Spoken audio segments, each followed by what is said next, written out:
And welcome back to College Football Tradition here on Spotify and Apple Podcasts. My name is Brian Partiga. I'm joined alongside my bro host and co-host Jacob Vanderford. We are here to talk about the 1885 college football season, which ended in one of the most dramatic ways that a college football game could end. We'll be talking about that with you today. We're going to talk about Princeton and Yale, the two teams that we are pretty much always talking about throughout the 1870s and 80s because they squared off undefeated again at the end of the year. And this season ended with one of the most dramatic, probably the most impressive play of the 1800s. So you're going to want to stick around for that. But Jacob, this game had a lot of different factors to it because it was no longer played at Polo Grounds in New York. Yeah, crazy. It was played actually in New Haven and Yale at Yale's school for the first time ever in the series history. There had been games played at universities, to my knowledge, in the past, but this is the first time in this series with Princeton and Yale that it had been hosted by one of these schools. So that's pretty spectacular to think about. But coming into this game, Princeton was undefeated once again, 7-0. Yale was 6-0, so both teams undefeated, like we talked about. And then the crowd size that was there was only 5,000 at Yale's campus. Whether that was due to the amount of ground that they had to hold those fans, or whether the fans just like knew about the game or wanted to go, who knows? But that was what was there. And the previous game that was held in New York a season before that had what was reported to be 15,000. Some say 11,000, but still that was so much more than the 5,000 that they had in this game. So really interesting to see the fan size in this game, the magnitude of the game with both teams being undefeated and really being those powerhouse forces once again in 1885, and then it being hosted on Yale's college campus for the first time in the series. Yeah, really cool to bring the games to a college campus. So they got away from New York and were able to get that game in New Haven, which was so exciting. This game was close. It was wire to wire close. And how this game ended was remarkable because in the closing seconds of the game, Princeton's Henry Lamar, he was known as Tillie, Henry Lamar, he sparked one of the most remembered plays of the 19th century. So Princeton was trailing in this game 5-0 because field goals were worth 5 points at the time. So Yale had kicked a field goal. But Princeton, they were down 5-0. So the Tigers, they decided to drop two of their punt returners back. So usually, you see in college football, usually there's only one punt returner back. Maybe some aggressive teams and some aggressive coaches might pull two guys back, but Princeton did it in this game. So they dropped two guys back for the impending Yale punt. For Yale, they were dragging Princeton back the whole game. Pretty much the entire game was played on Yale's side of the field. So Princeton was not really able to gain much ground throughout much of this game.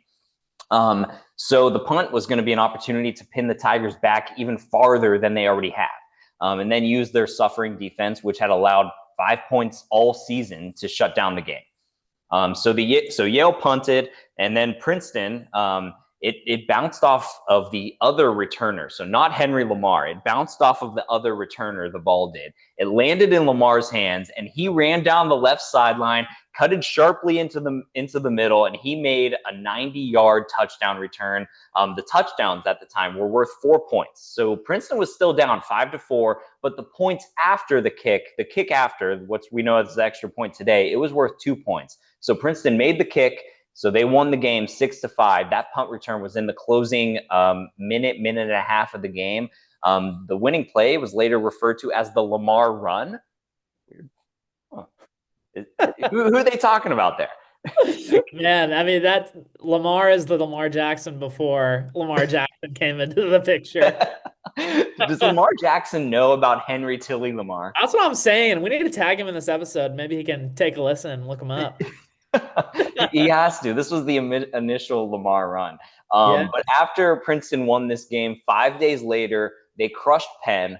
And for a third time that season, they beat up on Penn 3 times that year. And they secured the retroactive national championship for 1885.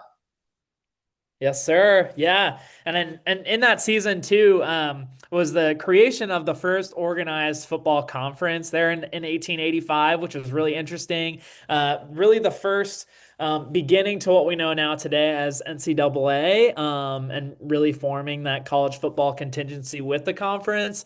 So you had Williams in Massachusetts, Tufts started to form the Northern Intercollegiate Football Association, which would then later become the New England Intercollegiate Football Association, until that kind of went away in 1901, which was really interesting. And then Williams went 6-0-1 overall and won the conference's inaugural title.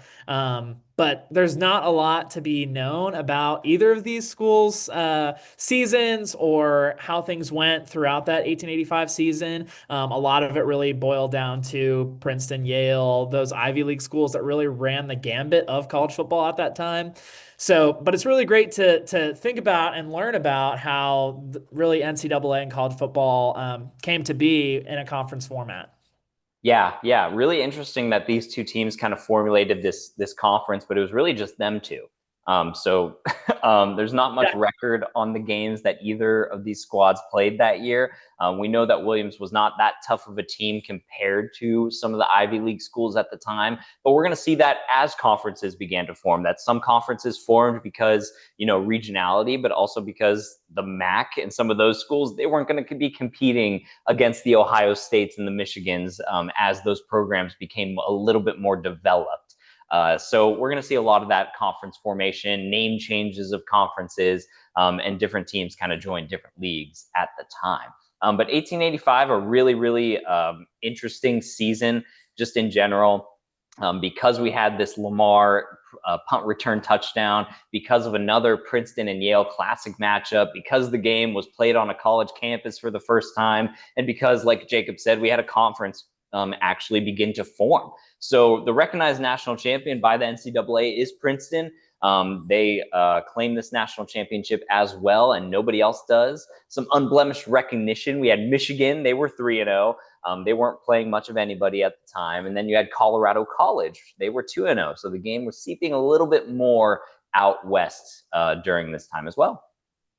I'm really shocked to see Princeton the way that they beat Penn, like 76-10. That is an absolute annihilation, walloping. Like, that's Yeah, just insane.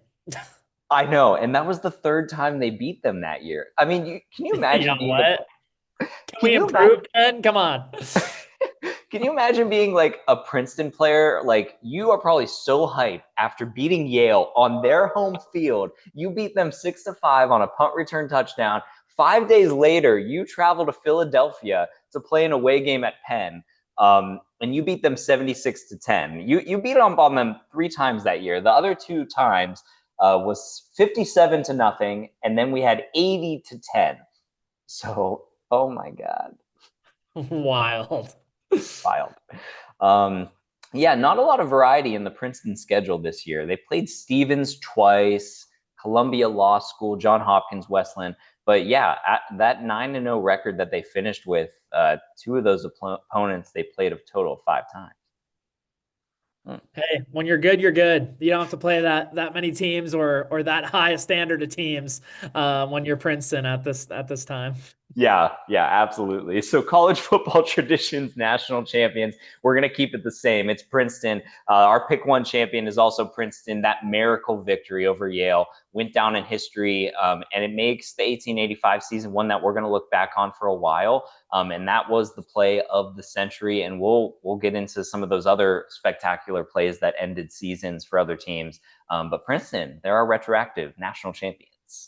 Lamar Jackson, if you're listening to this, you better turn up this year. And when the reporters ask you, how do you run the way you do? It's because of Henry Tillie Lamar from Princeton. Absolutely. Henry Lamar, Tillie, that guy, inspiration. Absolutely. Yes, sir. Well, that's all we have for you today on the 1885 college football season. For my bro host, Jacob Vanderford, I'm Brian Partika. This is a history of American college football.